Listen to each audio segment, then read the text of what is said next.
Listen up, Texans. Whether you like billfish, bass, or any shallow water species, our 6 guides are ready with the latest information to put you on this weekend's bite.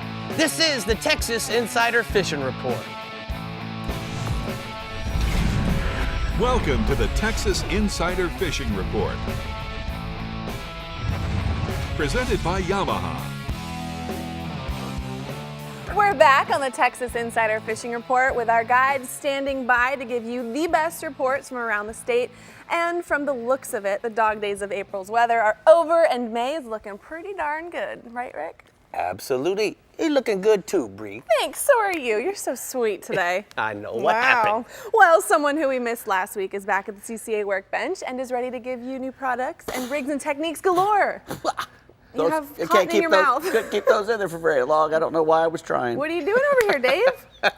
We're going to be using these cotton balls to clean rods and reels and stuff. Ooh, Actually, we're going to be talking about taking care of rods. That's I like important. it. Keeping care of your rod. That's very important. All right, we're going to start Certainly out is. in the Upper Coast region today with your guide, Captain Caleb Harp, with some good inshore and offshore news. So let's hear it, Caleb. Let's go. Well, hey, drifting in the oyster reefs in East Galveston Bay produced some pretty good catches of trout this last week with the calm weather that we had. And whenever it's calm, these reefs will produce trout all summer long. So this is going to be a pattern that you're going to want to keep checking in on. But, East Bay has a lot of oyster reefs that are really good for drifting. But the first 2 reefs that really get loaded up with trout when they start migrating into the bay are Hannah's Reef and Pepper Grove Reef, since they're, the closest to the ship channel. And drifting these reefs with soft plastic mirror lure, Little John, and Purple Demon with a white tail has been the best lure of choice. These fish have been suspended up towards the top of the water column, so an 1/8-ounce jig head has been the best. And for the guys that want to throw live bait, a live shrimp underneath the popping cork is hard to beat this time of year. No real big trout have been caught lately, but a lot of 15 to 18-inch fish are out there. And remember to use your trolling motor to navigate around those reefs and, try to be courteous to the other fishermen. And I think I got a picture there of some happy kids hooked up with some trout drifting around those reefs in East Bay. And then go ahead and talk about something that we don't really talk about too much, but still a really good deal, to go out there and catch on. The jetties are actually heating up with the rise in the water temperature and with all the various bait forages that are coming in from the Gulf. The jetties are a good place to go out and catch a variety of species. This time of year can be really good for, black drum on cracked crab on the bottom. And sheephead are generally always going to be plentiful in the rocks, throwing, live shrimp underneath the popping cork. But you can always, you can also catch a lot of different stuff, like I said, jack crevalles, Spanish mackerel, sharks, bull reds, trout, and occasionally small kingfish and ling too. Any kind of cut bait such as squid, mullet, or cigar minnows on the bottom will produce bites. And fishing the tips and the washouts are good target areas. And like always, when fishing the jetties, current is key to everything. And, outgoing tide seems to always be better on the inside or the channel side of the rocks. And then incoming tide is best for the outside of the Gulf side of the rocks. And then we got a pic there submitted from Greg Verm of Fishing Galveston, Texas Guide Service, a 2 big black drum from those Galveston jetties. Well, yeah, Lee, those are some stud drum, Caleb. All right, let's go offshore, bud. Let's do it. Well, hey, I got another great report from our buddy Carl over at Freeport with Salty Dolphin Charters. Last week we ended talking about amberjack and how the season opens up this week. And like we said, last year we had a small season in the winter, and due to bad weather, we weren't very successful. But being that our season opens up in May this year, weather should permit us to be a lot more successful. And, early this week, we had a lot of wind, but by the weekend, the weather should lay down some and give us an opportunity to get out there again. And the amberjack are a fun fish to catch because of their pure strength. If you enjoy a real battle, here's your chance. Most of the time, we're going to be fishing for amberjack in the 160-foot range. But amberjack like to suspend in the middle of the water column. All the time when you're pulling up a snapper or a beeliner, those amberjack are going to come up and eat them on their way up. This just goes to show that amberjack are a very aggressive fish. And very seldom do you hear anybody say that the amberjack weren't eaten today. But, since those fish patrol the middle of the water column, jigging can be a great tactic. A 4 to 6 ounce diamond jiggers are going to be your most preferred artificial choice. But when it comes to natural baits, you're going to want to use a live hardtail on a 12-aught hook with about 6 foot of a 100-pound mono leader. And attaching about a 1-pound lead weight will help get it down quicker too. These amberjack are, in that depth, are going to range between 30 to 100 pounds. And as you can see in that picture there from Salty Dolphin Charters, that's Eric with a really nice amberjack. So there's some big ones out there. What else you got for me, bub? A little Dorado action. And Carl said they've been starting to pick up some small Dorado on scattered weed lines around 50 miles offshore. And these small Dorado can be caught numerous ways, but a preferred artificial method is casting small gold spoons around floating debris or structure. And Dorado are really curious. So, if there's anything floating offshore, such as logs, trash, or weed lines, there's a good possibility you're going to find those Dorado around that area. And as far as natural baits go, cut squid or cigar minnows on a small, 2-aught J-hook tied onto about a 2 foot of fluorocarbon 20-pound leader is going to be the way to roll. But a little trick for catching Dorado, I'm sure y'all know about, is, to keep one of them hooked up and in the water, and that school of fish will stay around, giving you an opportunity to catch a few more. But, these small Dorado are going to be 1 to 3 pounds, but they're a lot of fun to catch. And also, there's a pic there of Serena with some of those, Dorado that we're talking about. And, if y'all are interested in booking an offshore charter, go check out these guys at saltydolphincharters.com. They'll take good care of you. all right, thank you so much, Caleb. We're going to go ahead and take a look at the CCA Upper Coast hotspots inshore. Trout drifting the oyster reefs in Galveston Bay, Hannah's Reef, and Pepper Grove Reef are always good to be two best reefs. The Mirror Lure Little John's and Purple Demon with a white tail on an 1/8-ounce jig head, live shrimp under a popping cork will get the job done. And then offshore, amberjacks over structure such as rock piles, hard bottom, and oil platforms in 160 feet and beyond. Diamond jigs and live hardtails, a 12-0 circle hook with 100-pound mono leader.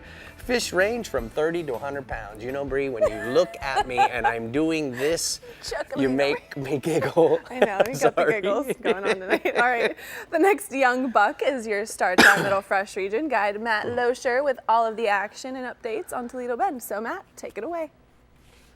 All right, guys. Well, the wind has finally switched directions over here in the Middle Fresh Region, and I think we're about done with all this northwest wind that's been kicking our butt, but now it's blowing hard out of the south. But, we're making do, and it's actually making for some good fishing. So I'm going to harp on Toledo Bend a little bit this week because it's really on fire right now. There's just a lot of good things happening with several different species of fish. So I'm going to start with largemouth bass. Most of those bass have finally finished spawning. We've had a lot of water level fluctuation and some cold weather throughout the last, month or so. But, that's finally all kind of come to an end, and most of these bass are done spawning. And then you also have the shad that are coming in to spawn. So when those two things happen, they just kind of collide in the middle with the shad coming in and the bass going out, and good things happen. And the number one thing for me is that I get a lot of topwater action, specifically on a frog. So what you want to look for is these areas where you've got deeper drains and creek channels, that go in toward these spawning flats, the same areas that you're going to look for the bass when they're spawning, except now the bass are on their way out and the shad are coming in. So like I said, they just kind of collide in the middle.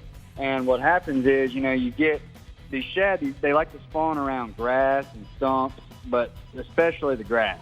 And so you want to target grass that's in that 2 to 5 feet of water range, and whatever kind of grass it is, it can be different varieties, but usually it's going to be in 2 to 5 foot of water. And like I said, the best way to catch them is on a frog. The best one is a Stanley topcoat. It's a really cool frog. You can fish it different ways. It floats, so you can throw it and just kind of pull it slow. But my favorite way this time of year is to really burn that thing fast.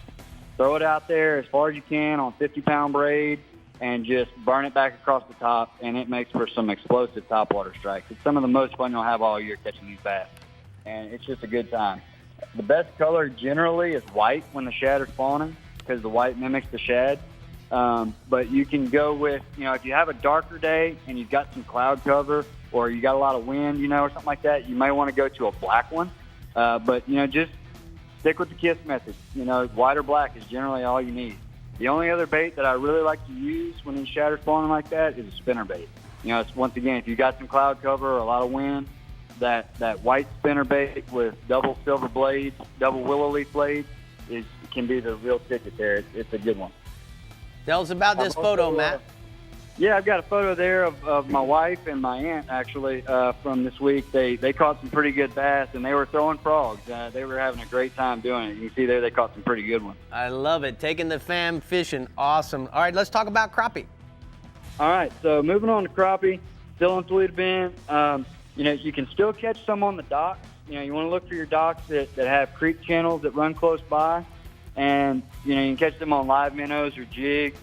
But what's really got me excited is that these crappie, kind of like the bass, they finally finished spawning, and a lot of them are working their way back out, and they're starting to gang up on their summertime haunts. These deeper areas that they're going to gang up on and really start to wad up, and you can catch big numbers. Right now it's just kicking off, so 40 to 60 fish a day is pretty good, but we're catching some big ones. And so what you want to target is that 15 to 25 foot of water range, and you still want to stay kind of close to the spawning areas.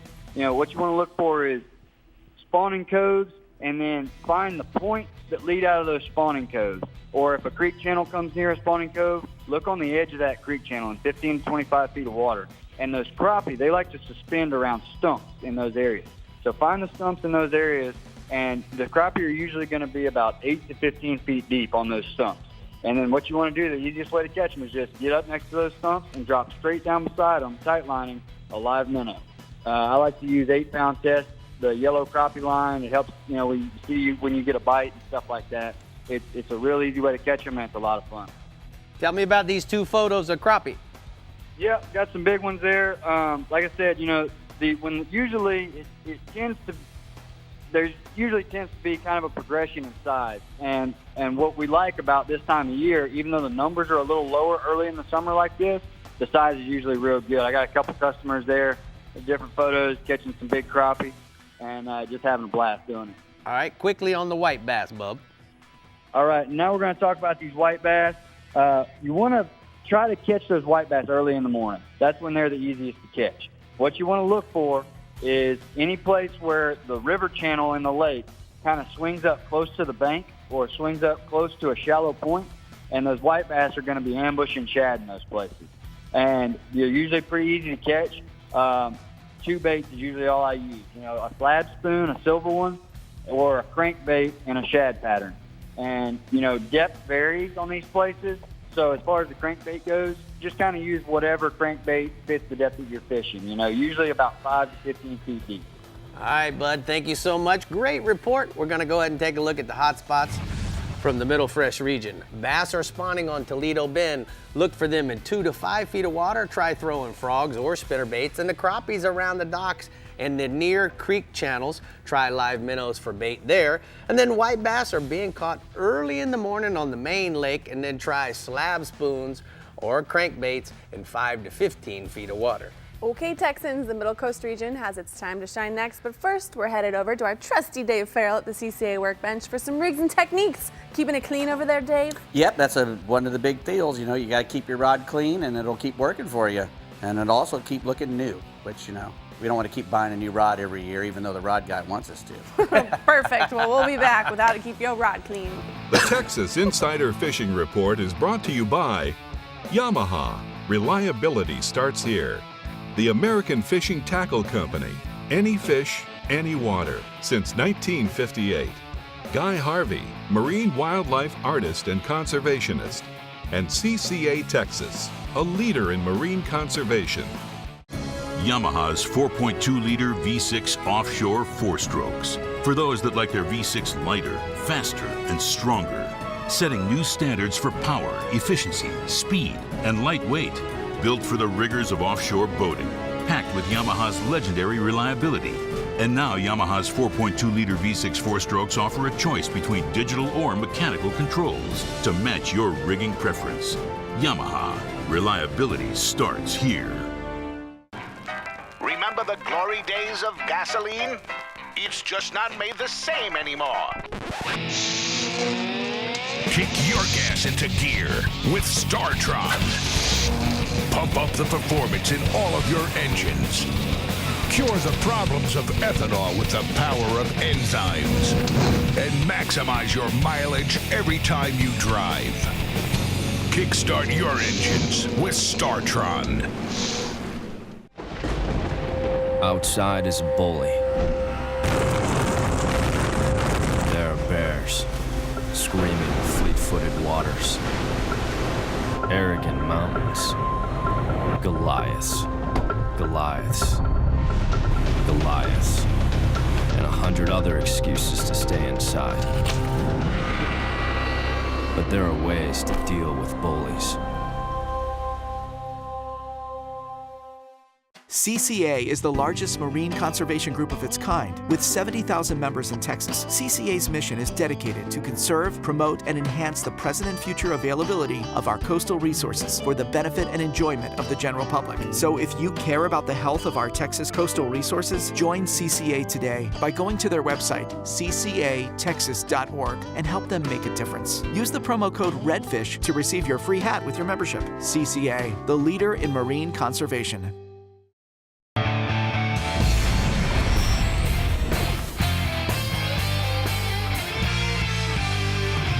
Well, we're here at the CCA Workbench. And Yes, sir. Dave, you know, we missed you last week. You were down at doing a Marlin U in Guatemala, Casa It was very nice. Lodge.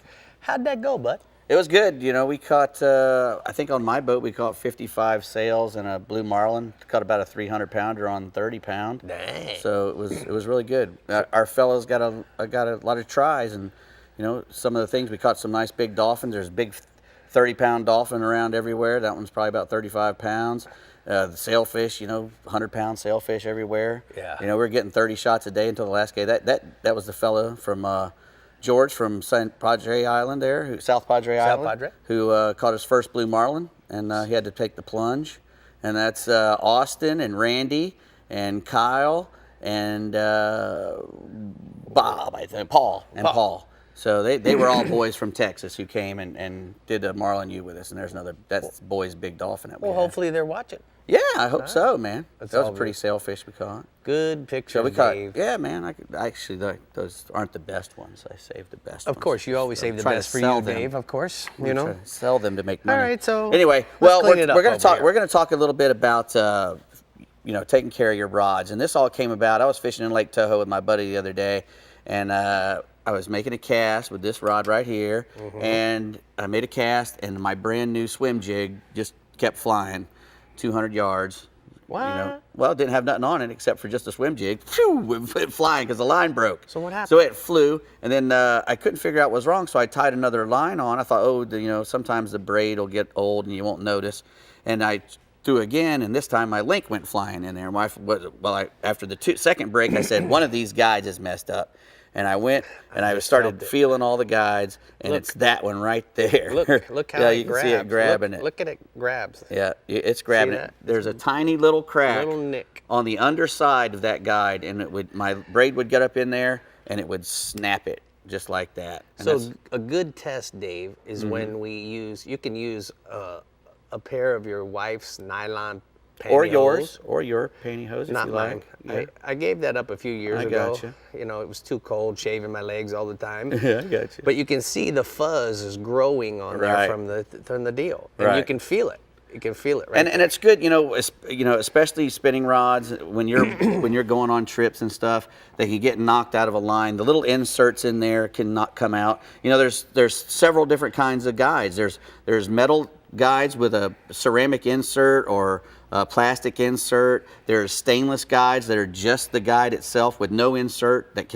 I like those because the insert can't break or fall out. Right. But they're kind of hard to find, and once they're scratched, they're ruined. At least with these, you can sometimes replace an insert. And there's also roller guides, you know, like these when you're using real heavy tackle, you know, 50-pound and above, you know, you'll have to use a roller guide. Or if you're using really ultra light tackle, world record fishing, like this one, you know, you can use these, which are ultra light guides, which, you know, are incredibly small. This is like a 4-pound.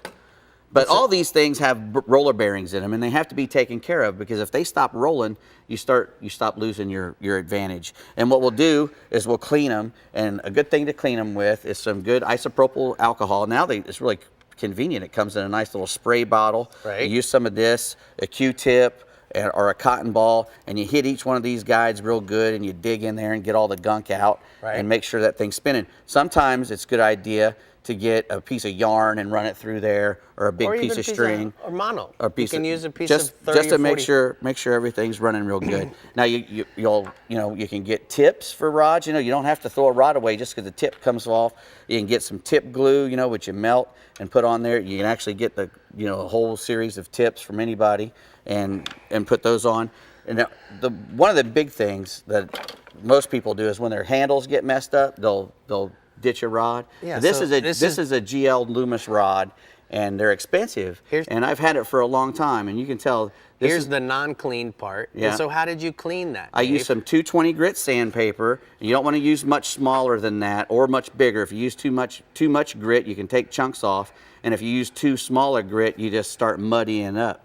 But this works great on any type of cork, or it will also work on EVA foam. So here on the EVA, you can see right here where you cleaned it. Well, I just cleaned it with the EVA foam. You can clean with a toothbrush. That's the first thing you want to do, is try to get a good clean with just water and a toothbrush.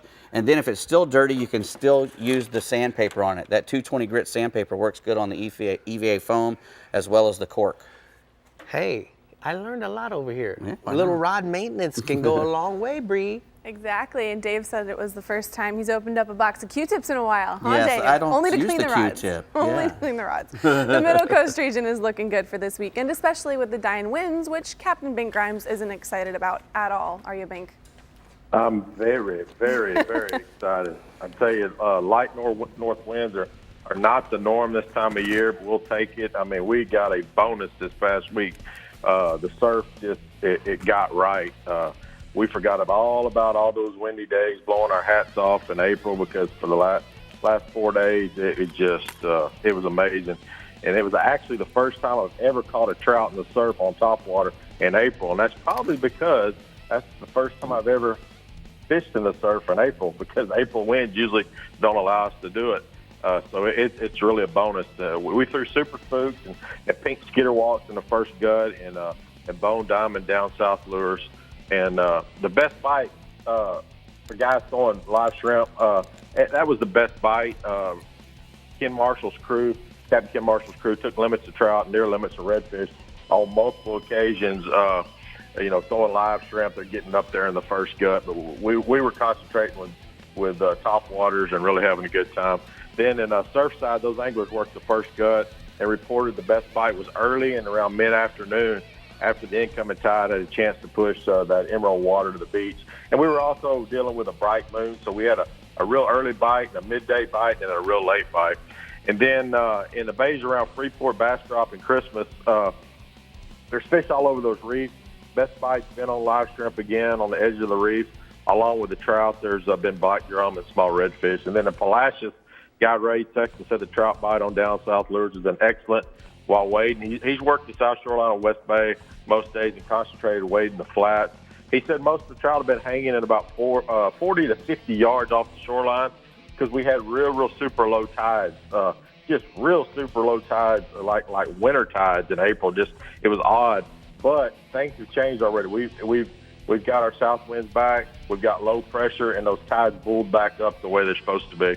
And then the Matagorda guide, Tom Alexander, he's been drifting with Norton bull minnows and live shrimp and catching limits, and those low tides last week congregated them in the middle of the bay, but now there'll be more fish on the flats with a better tides. And then in Port O'Connor guide, Lynn Smith, he worked the surf all week, and he was many other ones that didn't venture in the surf. They're still catching them on shell and sand, but most of them, when the surf is green, most of them drop everything they have in the bay and go to the surf, because it's just that good. And here's a photo there of David Niles with a catch and release trout. He caught with Captain Tommy Alexander. Then we'll go to redfish. There's a lot of shrimp in our bays. Our bait shrimpers are having no problem keeping their tanks full at the bait camps. And when that's the case, when there's a lot of bait in the bait camp, normally the fishing is really good, because there's a lot of bait, in the bays. There's a ton of redfish in the Matagorda surf. Man, most of those flat size reds are hanging right on the edge of the first gut. Those best baits have been live shrimp and gulps under cork. And the bull redfish are hanging around the jetties as well. Tommy Alexander, on Saturday, he went out with Down South lures and had in a redfish tournament, caught 3 reds that weighed 24.5 pounds. Those are bruisers. And then on the surf side, Port O'Connor jetties, they're holding those big reds too. Some of them are using crack blue crabs, and some are free lining Gulf shrimp on Carolina rigs and Carolina rigs large table shrimp. They're peeling those shrimp, getting a little bit more scent in the water.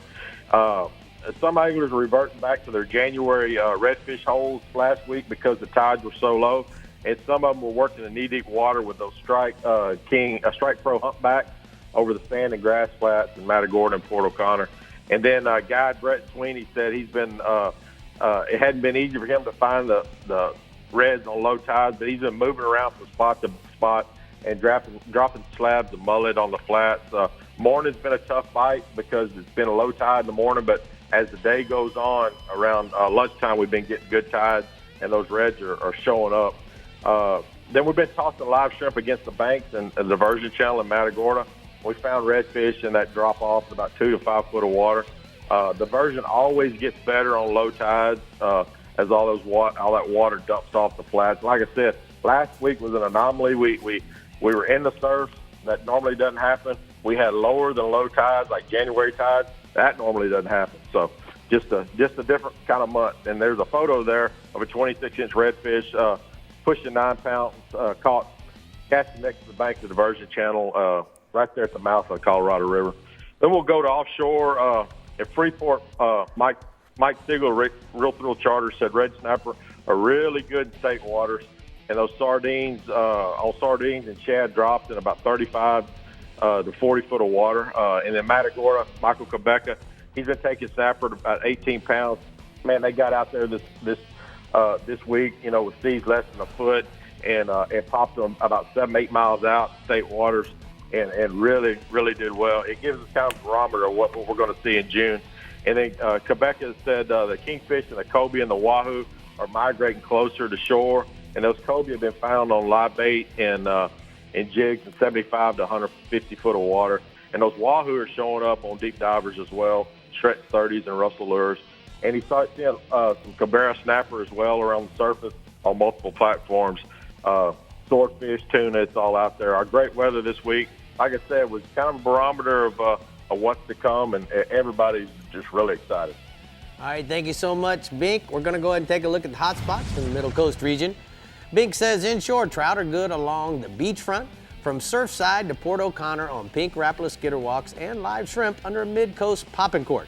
And then redfish are good in the first gut of the surf and at the jetty on live shrimp. And then offshore red snappers and cobias are good in state waters on squid and sardines, Brie. All right, Rick, let's talk about CCA for a second. Let's do it. CCA Texas and CCA's National Habitat Program Building Conservation Trust have provided the Dickinson Bayou Marsh grass planting with funds of $25,000.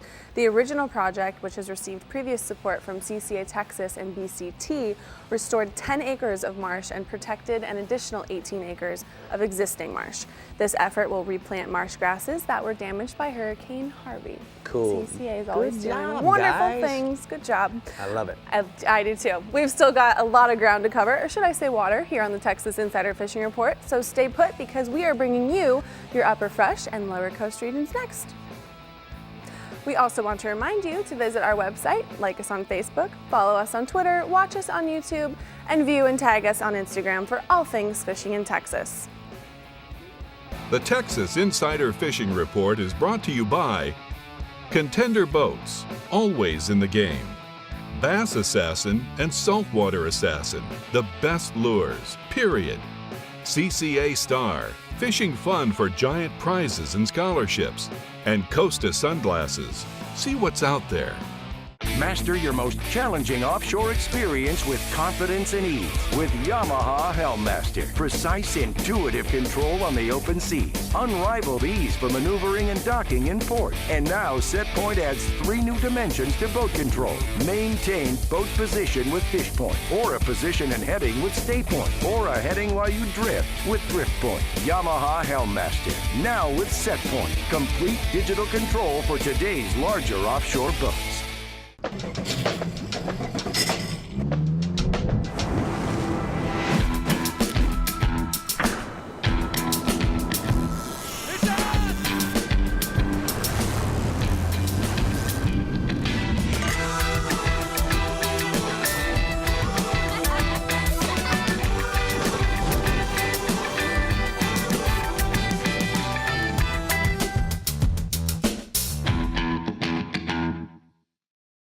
As close as you're gonna get to a sure thing for catching billfish is Guatemala. They're here, man. This has been a 20-year run, buddy. These things haven't left. There's no cycle. When it comes to sail fishing, this is the real deal.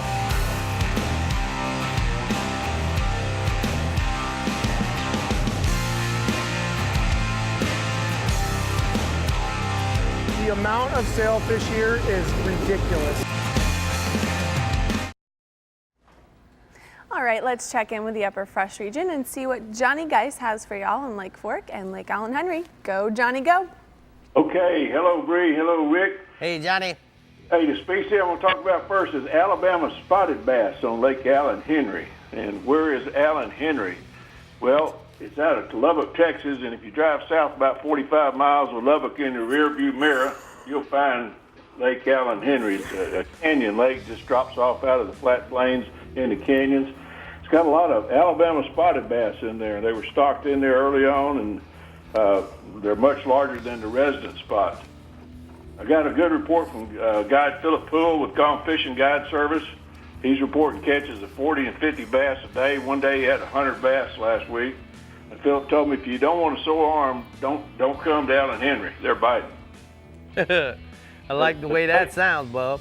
Yeah, the delayed spawn finally started there, just like it has on all lakes. Big bass are pulling up on the beds. They're hitting in all areas of the lake, so fishing's good. Best baits for him are spinner baits, Cincos, chatter baits. Catching a lot on swim jigs in the salt cedar trees.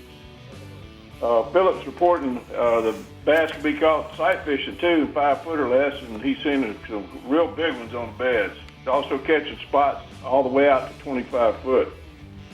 Look for the Alabama spots to spawn slightly deeper in the rock and gravel shoals. Usually the spots are spawned on similar structures, so when you find one of them, you usually have a gang of them nearby. Being able to catch multiple species of bass on lakes like Allen Henry increases the fun factor. And the big Alabama spots are real hard fighting fish. They jump high and they grow up 5 pounds or larger. May and June are fantastic fishing months, Philip says, for his lake out there. The topwater bite's going to be started soon, and it's a lot of fun. A lot of czar spook type fish, chugger type fish. The high winds are common, but a lot of bluffs and protective coves to have some protected areas to fish. Philip Poole with Gone Fishing Guide Service has a lot of openings in May and June. If anybody wants to come out there and catch some big bass, he said ring him up. He's courteous enough to give us a good picture. I've got one right there of a 5-pound spotted bass, and that's a big spot. That's beautiful. Notice the horizontal lines don't below the ladder line. They also have a little bit more of a fork of tail, but it's a real neat little fish to catch, and a lot of people target those. All right, let's move on down to Lake Fork, Bub. Well, Lake Fork is a place to be, man. We finally got a warming trend. Winds let up a little bit. Every once in a while we have a bad windy day, but it's calming down a little bit. Consistent catching requires being real flexible right now. You got to know when to zig and when to zag, meaning you either start on the right point or you don't get started at all. And if you hit the right one, the shad spawn going on, you're going to be catching fish right off the bat, so start early. All bass in the lake are in different part of the spawn. We got the post-spawn, pre-spawn, as usual. And so you really got to stay on the daily transition. They're starting to move out of the shallows on the upper end of the lake and in the coves and starting to feed heavy on the shad.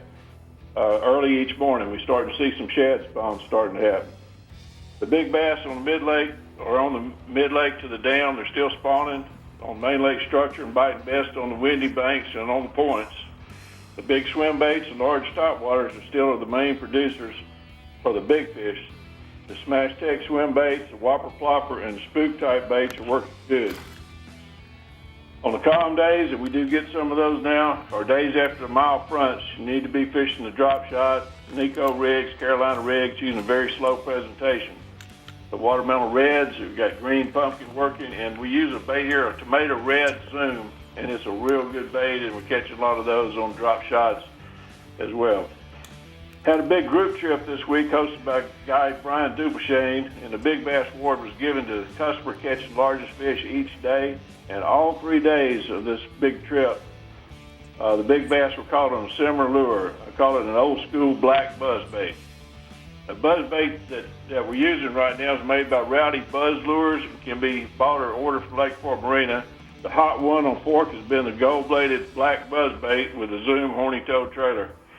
So what makes this so productive on big fish is the blade is unique. It strikes the head, makes a loud clacking sound, and it just drives a big bass crazy. A good 6/0 hook, quality components makes it a truly big bass lure. A lot of big fish have been caught on it. The full moon early this week's pushed the last spawners on the beds in the best areas on the main lake coves on the south end of Fork. It's time to get on the water early to catch early morning shad spawn, bite, and then you put on the big swim bait, big top water like Spook or Rowdy Buzz bait and catch some big ones. Put in a picture of the guy that caught the largest one on that trip, Rudy Forrest, with fine Dubuisson. He caught this 9.14-pound bass on a Rowdy Headbanger Buzz bait. Nice. Johnny, great report this week. Very thorough. Thank you for the pictures. We're going to go ahead and take a look at the upper fresh hot spots. Our guy Johnny says bass at Lake Allen Henry and Lake Fork. The spawn is still happening. Try spinner baits and plastics in the shad pattern, or maybe the old school buzz bait for a huge bass, Brie. Johnny gets right to the point. LakeForkBigFish.com, that's his website. Big fish. How can you not like it? The lower coast region never disappoints, and neither does Captain Chad Kinney, who's giving you your best chance on the water this weekend. So Chad, let's hear what's out there. Tell you, we got some great stuff this week. So starting out, redfish have been showing up in some pretty good numbers here out of Port Mansfield. Out deep, the deep water floater rigs from the lower coast here have been producing some billfish and some tuna. So starting with the redfish here, like I said, out of Port Mansfield, been doing some pretty decent numbers there north of the land cut, in the land cut, around Gladys Hole and stuff like that. And what I'd like to do is work early with some artificial for the guys that throw lures and stuff like that. Of course, Gold Spoon's working really well. And Kelly Wiggler's Whittletail came out a couple months ago, and that's been producing really well. Use a 1/8-ounce jig head and work that grass in sand pockets there in about 2 foot of water. If you start getting caught with the grass a little bit heavier, I want to switch up to like a 16th-ounce and won't sink as fast on you like that. The weight fishing's been producing better with the artificial lures like that. And the reason being is there's actually been a few birds working up shore in the shoreline there and staying low. If you see some low birds popping, that's going to be the redfish underneath them. If you weight fish, you can power pull down, sneak out there with the guys, wait to get the right cast. If you do, you get into them and you can stay on those fish a lot better. If you trip fish, you can get one shot, and you're going to blow out of there, and then your morning's already shot on that one. If you're fishing with some bait, fish the drop-offs and the spool banks there, and that's been working well. Cut Mulliver Valley, it works well with that stuff like that. I've got a good picture of Wayne Davis, or Captain Wayne Davis, sent me a picture of one of his clients, got a 12-pound redfish there. Now, I know typically you give us 2 inshore species, but you had an epic offshore trip, so let's just go ahead and go offshore, Chad. Yeah, I was like a caged animal. I couldn't wait for the offshore when we finally snuck out, so I had to sneak these in there. So the offshore floater rigs were really positive everywhere from guys from Fort A, South Padre, here at Mansfield. And to also let you know, Amberjack season, Greater Amberjack, is open now here in May. So starting with Amberjack, it's already open here. Look for some deep structure and try some vertical jigging. I like using like a 5 to 7 ounce Williamson jig. I'll use some heavier ones like that. Use a fast retrieve through the water column. And if you have any access to live bait like blue runners or anything else like that, go ahead and free-line them. They work really good. Just get your sonar really good, because say if you're fishing like 250 foot of water, so a lot of those fish you're going to see in the big bait balls at about 80 to 150 foot. So you drop your jigs through it, kind of work your jig actually on the way down a little bit too. You probably hit them free falling, but if not, start ripping them through that water column, and you're going to have some really good luck with that. I like using about a 3 foot leader, about 100, 150 pound fluorocarbon works good with that stuff in that jig, and just keep repeating that stuff and try to get them away from the structure. You'll have some good results here. I've got a good picture of an amberjack we actually released. He went with some friends of mine, so Captain Eric Sauls there and Susie LaPlante caught this about 90-pound amberjack. We released that one. That's nothing but pain there, bub. All right, what else you got for me offshore? Second species. Yeah, like the floater rays, like I said, the yellowfin tuna has been going off. Hoover Dams actually seem to produce a little bit more than Perdita this time.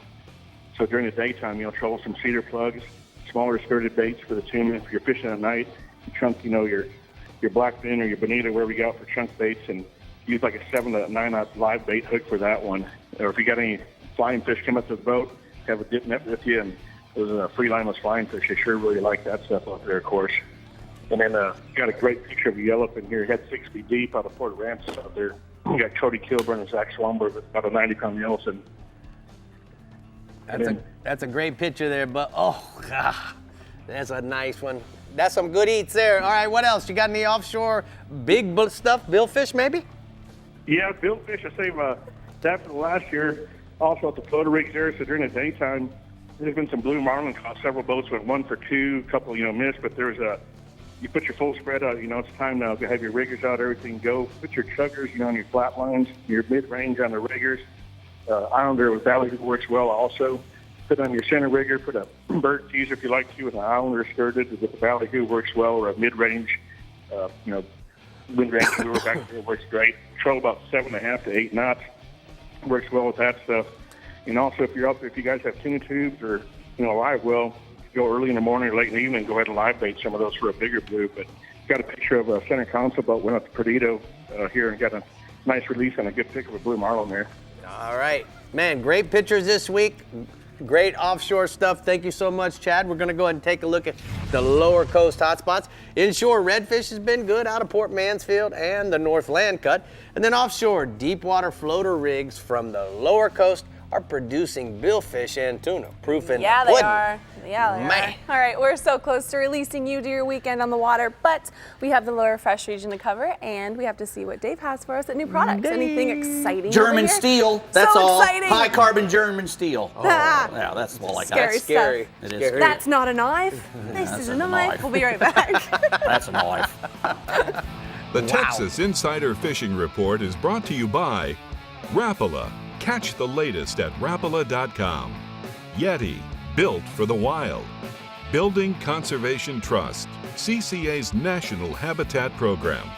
Startron, cures and prevents ethanol fuel problems. And Casa Vieja Lodge, 5-star angling in beautiful Guatemala.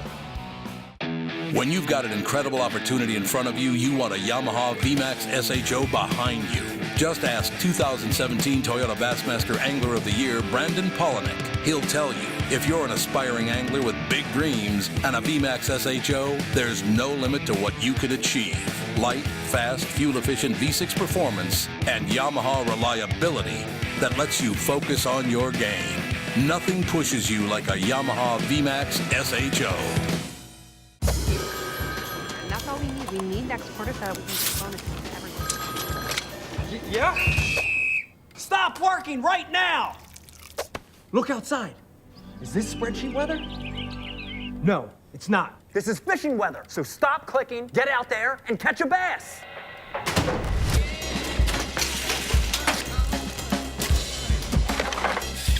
Stop what you're doing and start fishing Rapala Ripstop. Thanks for tuning in to the Texas Insider Fishing Report. Be sure to like us on Facebook and follow us on Twitter and Instagram to keep up with our captains, contests, and appearances. You never have to miss a show. You can find full episodes as well as special segments right on our homepage. Just head to TexasInsiderFishingReport.com for everything you need to know to stay hooked up.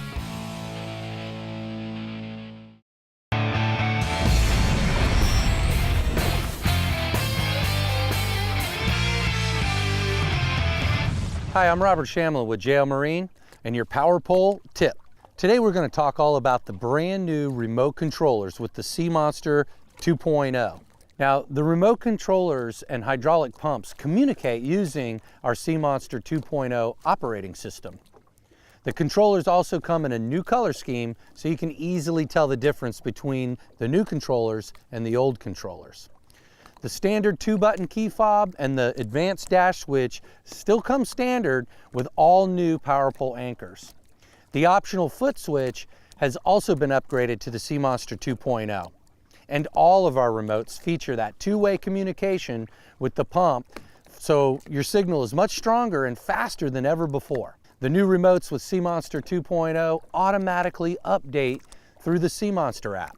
And now, Sea Monster 2.0 technology is not compatible with your older anchors, so your existing remotes will not work with a 2.0 system and cannot be upgraded to 2.0. Now, one of the questions we get all the time is, do I need dual Power Pole anchors or just one single Power Pole anchor? And we're going to talk all about that in your next tip, and that's your Power Pole tip.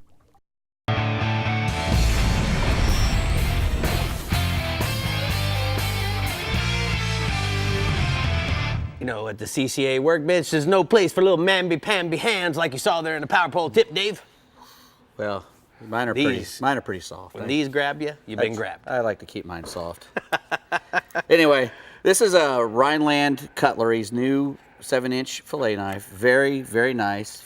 Got a wonderful 7-inch flexible blade, high carbon German steel. It's got 7 layers of stainless steel in there. It's very well balanced, ergonomical. I love ergonomical. That. Beautiful very, wood very handle. Beautiful. More importantly, very sharp. Comes with a limited lifetime warranty, and you know, a very nice knife. Very nice knife. That's not one that you're going to be hacking at stuff with. You're going to take good care of that one. Yes, sir. Also, because we had that one, we have a the Rapala 2-stage knife sharpener, and you know, this is really one of the easiest ways to sharpen your knife. I know my dad thinks that he can sharpen a knife on a stone all the time, but usually it comes back and it looks like an alligator got finished chewing on the edge of it. This thing is foolproof. You know, you lay it down on put it down on something Yeah, hard. you put it down on the bench there, and you just run it back 90 degrees to the thing. 5 times on each side. It's got a coarse side and a really light and then you flip light it over, sticks, and exactly then to finish it off on the whites. Right. And it really makes it really, really sharp, and you can take any knife and really go to town on it. And if you do 10 on one, you want to do 10 on the other. But I've brought back a lot of knives with a knife sharpener very similar to that. I really like the ceramic sticks inside there. All right. See where this goes. Right this is a new book that's just been come out.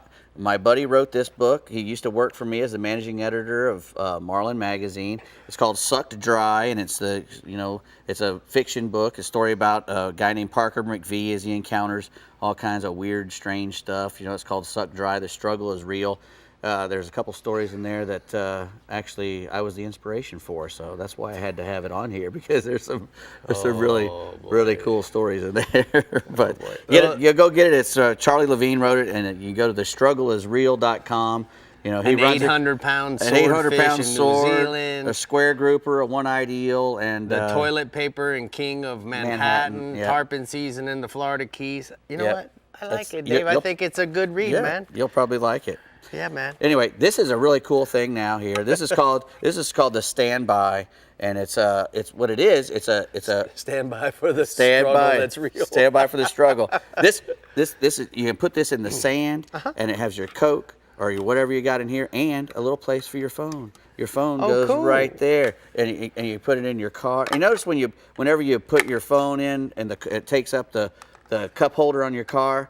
Because that's where I always put my phone, is right in that cup holder. But I can't put nothing in there now. Right. Well, you got a cup holder and a phone thing now.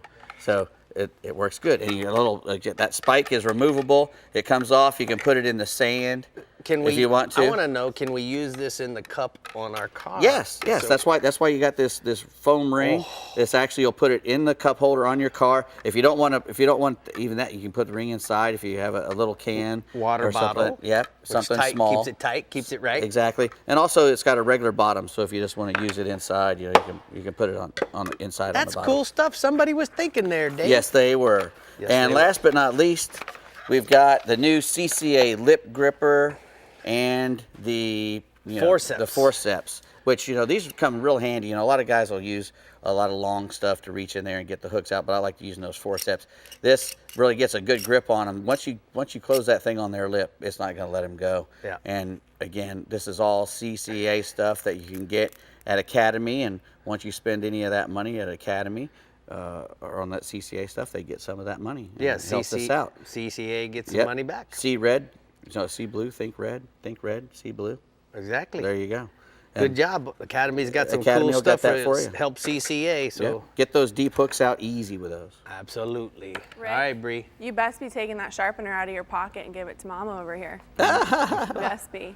Mother's Day's coming up. That's all I'm saying. Did you put that away? That's all I'm saying. He did. He took it. Well, Matt, you're our caboose tonight, so let's see what the Lower Fresh region has for us, and close us out with a bang, please. All right. Let's see how many we can cover this week. Okay. I'm going to start out with the largemouth bass report. Lake Falcon is really showing her true colors right now. The water is falling to approximately 30-foot low with the spring irrigation or the early summer irrigation they do for the valleys. So The fish are really concentrated on the main lake rock. You can catch them throwing a crankbait. The Azuma Z-Boss 20 in Moon Glow or Blue Moon are my favorite colors to cover a lot of water. You can also slow down and catch them on a Carolina rig, soft plastic, or a big worm on a stand-up head. The best colors are plum and blue fleck. The Falcon is really rolling right now, so you might want to make a trip down. Going to go to Canyon Lake just outside of San Antonio. The water on Canyon is super clear right now due to zebra mussels getting in the lake. It's causing the patterns to change just a little bit. There's two things going on right now. There's a shallow water pattern in less than 6 foot. Those fish are relating to bluegill spawning, which they do after the bass spawn. You can catch those fish, pitching soft plastics around the stick up. Best colors are watermelon red and green pumpkin. Also, there's some topwater bite around those bluegill beds, so you might want to throw that especially early before it gets real bright. The other pattern is out in 20 to 30 foot of water off the main lake points, ledges, and humps. Catch those fish on a Texas rig or Carolina rig, soft plastic, in the similar colors, that watermelon red or watermelon candy. There's been some big fish up to 7 pounds caught, and Canyon also has has some smallmouth in there mixed in. They caught some of those up to 4 pounds lately, so that's kind of cool to have both species. Moving over to around the Austin area, Lake Decker, the largemouth are biting really well on worms, A-rigs, crankbaits, and that type of stuff in the deeper water. You can also catch them around the hydrilla still on a Texas rig. Schooling is just starting on Decker. They do that all summer, so it's a lot of fun there when they start busting shad on top. Move down to Lake Austin. There's been some really big fish caught lately on Lake Austin. Most of them have come on football jigs or deep crankbaits, like a 5XD or a 6XD. During the Wednesday night jackpot there last week, there were actually 2 over 10 pounds caught. There was a 12.51 weighed in for the big fish. So best 5 there weighed over 32 pounds to get the win. So you might want to make a trip to downtown Austin and see if you can get you a big one. Lake Somerville is continuing to crank out tons of really good fish right now. There's a shad spawn early in the morning. You can catch those fish on a spinnerbait or top water and move out to the main lake points and ledges in 12 to 15 foot of water. Throw you a crankbait or a jig around the brush piles that are located on those points and drops. So a couple of 9-pounders in the Thursday night event there this week. So a lot of big fish being caught.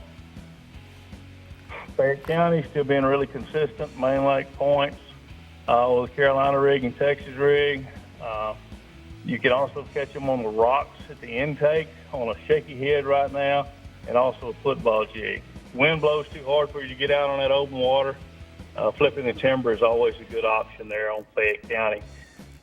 June bug is a good color. And motor oil, those type of colors have been really producing.